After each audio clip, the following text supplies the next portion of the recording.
This is Hi-Tune S3 from Ugreen. This is open air design for enhanced awareness. Ayan no. And guys, 1 taon lagpas na to sa amin. Ginagamit namin for our jog walk session, running, and half marathon. And this kind of product ay sobrang tagal talaga malobat. Honest review, binili namin to. Walang bias dito, walang promotion, just recommendation. Kaya kung naghahanap ka, okay pa kaya to. Mga prank para sa akin, I use this for gaming also mga prank. Naka Bluetooth 5.4 na siya. As you can see, yung frequency band niya. Ayan. And paano ba siya sinusuot? So, itong mga prank, dapat ito yung nasa likod at ito naman yung sa loob ng tenga mo. Pero hindi talaga doon sa butas nilalagay. Like, ganito lang siya mga prank. Yan. So, dyan lang siya mga prank. As you can see, hindi talaga siya sa butas ng tenga nakalagay. At kapag tumatakbo kami, hindi talaga siya malalaglag. Tingnan nyo.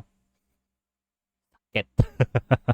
O, diba? Sobrang kapit niya dito kasi nga naiipit siya dito sa likod. Ayan, as you can see. So, kahit tagaktak pa yung pawis nyo dito, naka-wet proof ito. Kahit umuulan, nagagamit pa rin namin. And para mapatunayan ko sa inyo na halos magdadalawang taon na to sa amin. Kita nyo yung name na yan. Ayan, faded na. And kita mo yung rubber niyan sa taas. As you can see, halatang, ayan, may mga maliliit na nadumi. Sign of usage talaga. So, mapasa hanggang ngayon ay talagang gamit namin. So, ayan, nandyan, the Ugreen Hi-Tune S3. 100% battery. Yung bass niya hindi pa rin nawawala.